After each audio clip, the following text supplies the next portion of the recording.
苦练，只为一刻。我准备好了。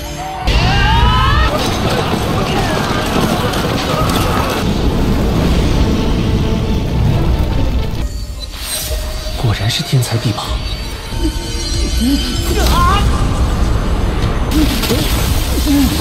金哥，你老。 Kali ini kita bahas Soul Land 2,5 di mana MC-nya adalah Tang San dan Huo Yuhao.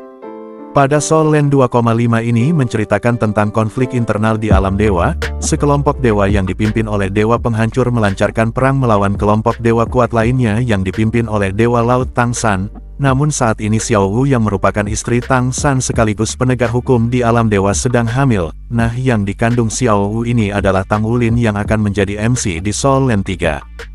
Krisis di alam dewa muncul dari sini dan Tang San memiliki firasat bahwa selain konflik internal di alam dewa, juga akan terjadi krisis besar. Perang yang dipicu oleh dewa penghancur telah merusak vitalitas para dewa. Ketika turbulensi ruang dan waktu datang, para dewa tidak mampu menahannya, hingga pada akhirnya dunia ketuhanan tersapu oleh gejolak ruang dan waktu mengakibatkan dunia ketuhanan lenyap dan para dewa menghilang tanpa jejak.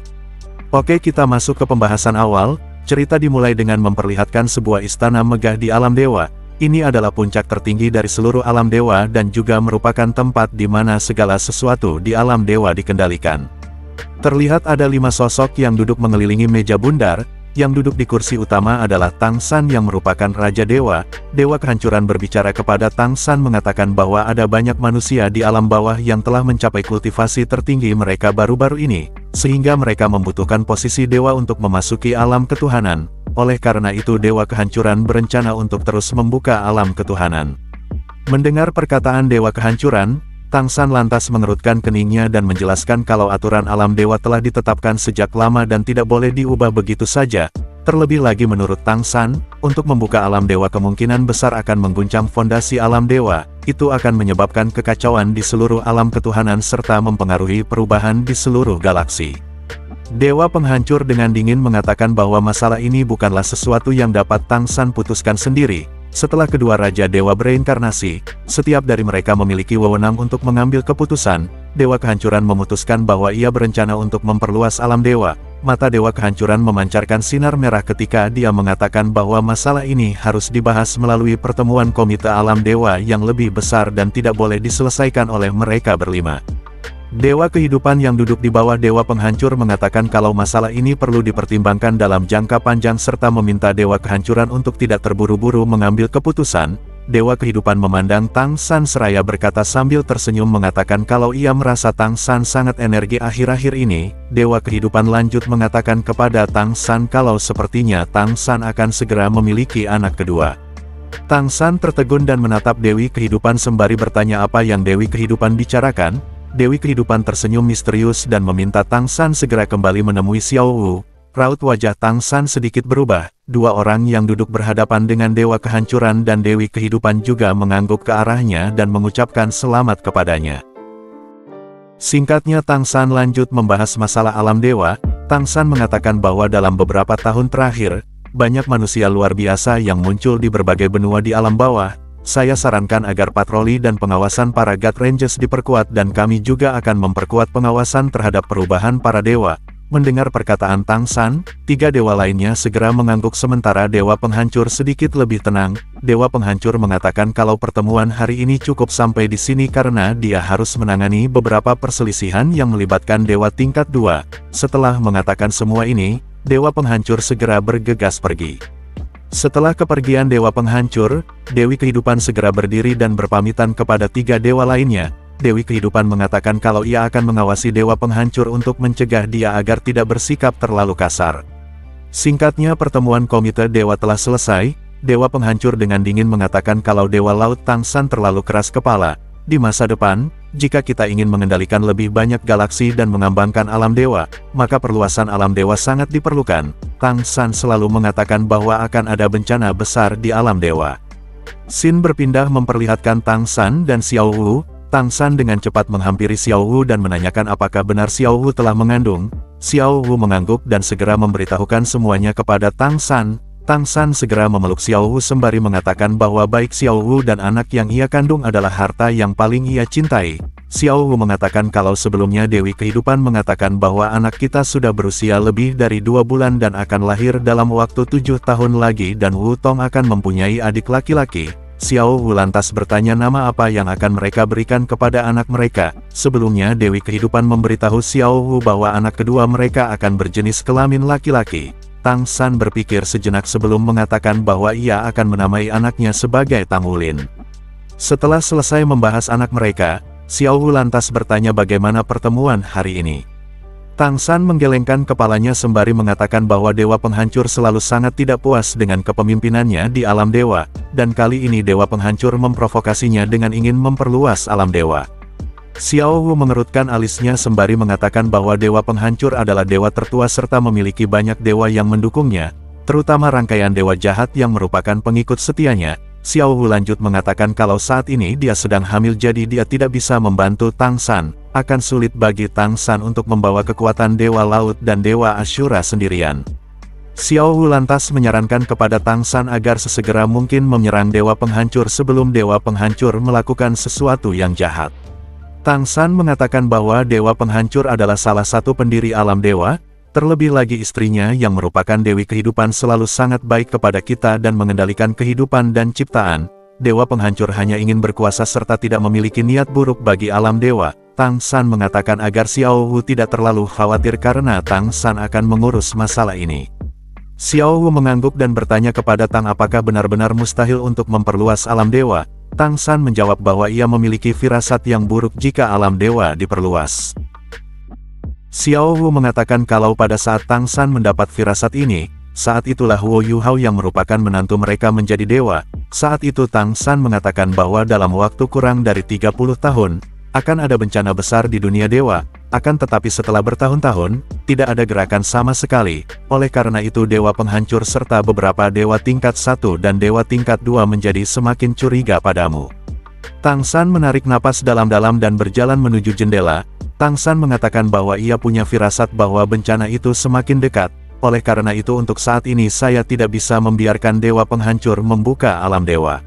Xiao Wu berdiri berjalan ke arahnya sembari mengatakan kalau ia percaya pada Tang San, namun Xiao Wu menyarankan agar Tang San berbicara baik-baik dengan Dewa Penghancur, serta tidak membiarkan konflik di antara mereka semakin memburuk. Singkat cerita di pagi harinya, terlihat sebuah kastil yang ditutupi dengan awan gelap serta sambaran petir. Tempat ini dipenuhi dengan pikiran-pikiran kehancuran yang sangat besar. Dijelaskan bahwa kastil ini merupakan wilayah Dewa Penghancur.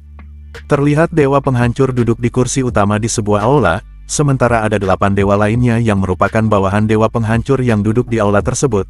Dewa Penghancur mulai mempersiapkan bawahannya dan merencanakan sesuatu untuk mengambil kendali pusat alam dewa. Sementara Dewa Penghancur merencanakan sesuatu, Dewa Laut Tang San tiba-tiba datang menghampirinya. Melihat kedatangan Tang San, tubuh 8 dewa lainnya sedikit terguncang, ekspresi mereka berubah suram. Dewa Penghancur bertanya apa tujuan Tang San datang ke wilayahnya. Tang San mengatakan kalau ia memiliki firasat buruk, kemungkinan hal buruk itu akan muncul dalam waktu 1 tahun, oleh karena itu untuk saat ini Tang San tidak setuju untuk memperluas alam dewa. Namun di sini Tang San juga mengatakan jika tidak ada sesuatu yang terjadi dalam waktu setahun ini, maka perluasan alam dewa akan dilakukan sesuai dengan kehendak Dewa Penghancur. Setelah mendengar perkataan Tang San, Dewa Penghancur tidak bisa menahan diri untuk tidak terkejut.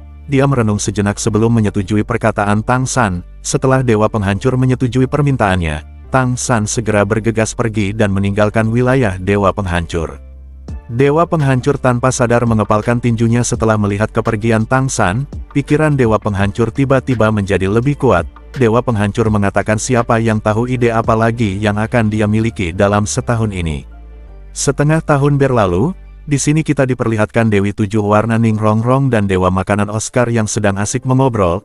Dewi 7 Warna meminta Oscar agar ia membuatkan makanan untuknya. Sementara mereka asik berduaan, sebuah tawa dingin tiba-tiba terdengar. Segala sesuatu di sekitarnya tampak menjadi gelap.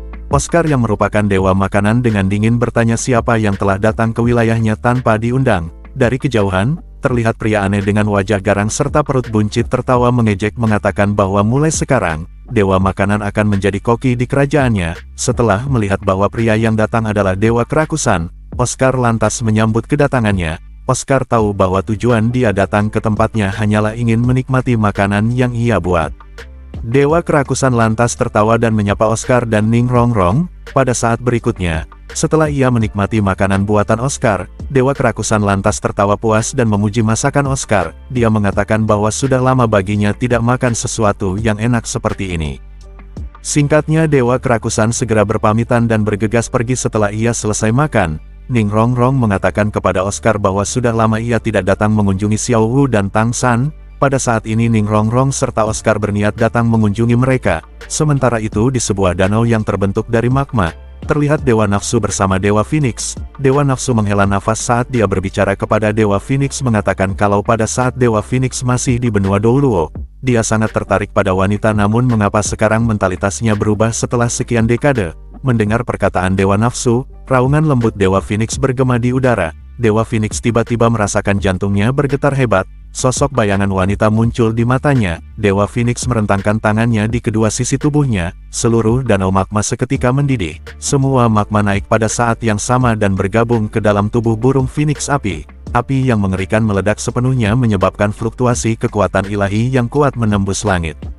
Melihat kekuatan Dewa Phoenix, Dewa Nafsu lantas memuji kekuatan Dewa Phoenix dan mengatakan bahwa ia sangat penasaran dengan Dewa Phoenix. 7 cincin cahaya menyebar seperti lingkaran cahaya yang menekan semua api Dewa Phoenix. Seluruh tubuh Dewa Nafsu tiba-tiba berubah menjadi merah tua saat dia mengambil langkah maju. Pada saat berikutnya, sosok Dewa Nafsu muncul di belakang Dewa Phoenix. Dewa Nafsu ini adalah dewa tingkat pertama yang kuat. Dijelaskan bahwa hanya ada 18 dewa tingkat pertama di seluruh alam dewa. Sementara Dewa Nafsu sendiri adalah eksistensi kuat setelah 2 Raja Dewa dan 3 dewa penegak hukum alam dewa. Sementara budidaya Dewa Phoenix sudah menjadi yang terbaik di antara dewa tingkat kedua, tetapi jika dibandingkan dengan dewa tingkat pertama, masih ada celah yang terlalu jauh di antara mereka. Dewa Phoenix bertanya apa yang dilakukan Dewa Nafsu. Tubuh Dewa Phoenix sedikit bergetar di udara. Api Phoenix yang menakutkan terus dilepaskan. Dewa Phoenix berusaha melarikan diri dari invasi Dewa Nafsu. Dewa Nafsu sangat kuat, tidak peduli bagaimana Dewa Phoenix berusaha membebaskan diri. Dia tidak dapat melepaskan diri dari Dewa Nafsu yang merasukinya. Hal yang paling menakutkan dari Dewa Nafsu adalah mengeluarkan dosa asal nafsu. Begitu orang yang dihakimi tidak dapat mengendalikannya, orang itu akan menjadi budak Dewa Nafsu. Di antara banyaknya dewa di alam dewa, Dewa Nafsu adalah pemimpin dewa dosa asal dan sangat kuat. Bahkan eksistensi setingkat Raja Dewa sekalipun tidak akan berani membiarkannya menyerang jiwanya dengan mudah.